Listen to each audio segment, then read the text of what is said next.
انقلاب کے بعد کا روس کسی نے نہیں لکھا سوائے سلمیٰ اوان کے.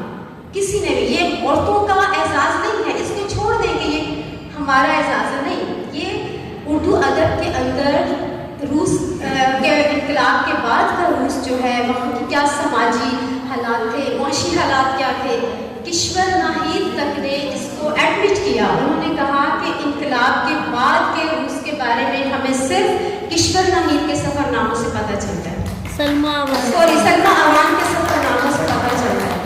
اور ایک کمال, مطلب میں اس سے مجھے حیرت ہوتی ہے کہ ان کے اندر اتنی ایبلٹی ہے کہ یہ اتنی تہذیبوں کو اپنے اندر کیسے ایبزارب کرتی ہیں. پھر وہاں کی سیاست, تاریخ, سماج, یہ وہ رائٹر نہیں ہے جن کو تاریخ کا نہیں پتہ. آپ ان سے پاکستان کی تاریخ, چین کی تاریخ, روس کی تاریخ, عرب ملکوں کی تاریخ, فلسطین کی تاریخ, کون سی سیاسی, سماجی, معاشرتی, معاشی, آپ ان سے بات کر سکتے ہیں.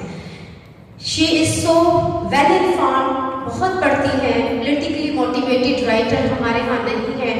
سلمیٰ اوان میں she is, I think she is the only one میں بھی, تو بہت بڑی رائٹر ہیں. ان کو اس طرح سے پڑھا نہیں گیا. ابھی اعجاز رضوی صاحب کے لیے ایک کوئی نقاد ملے گا, نقاد ان کو دیکھیں جو کام ہوتا ہے وہ اپنا خود بتاتا ہے. ابھی اسامہ صدیق نے ان پر کچھ ان کی ناولوں پر, ان کے سفر ناموں پر لکھا ہے اور وہ گڈ ریڈ پر چھپا ہے.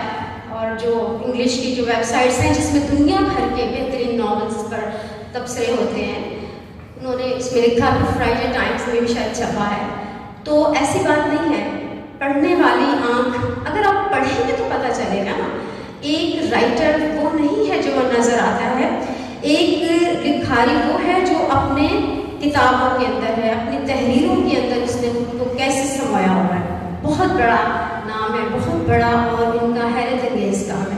دوسری بات میں یہ کروں گی کہ بہت بڑی بزنس ویمن بھی ہیں اور بہت ہی کائنڈ ہارٹڈ, صرف لفظوں کی صورت میں نہیں ہے.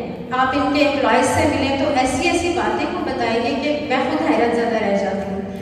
اپنے امپلائیز کی زندگیوں میں کس طرح سے ان کی زندگیوں کو سہولت آمیز کرتی ہیں کہ آپ کی آنکھوں میں آنسو آ جائیں گے.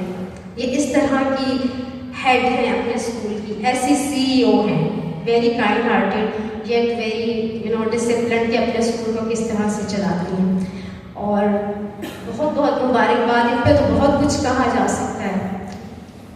بہت بہت مبارکباد. میری خواہش ہے کہ ان کی کتابوں کو پڑھیں, جو انہوں نے لکھا ہے اس کو پڑھیں اور پھر دیکھیں کہ کیا لکھا ہے.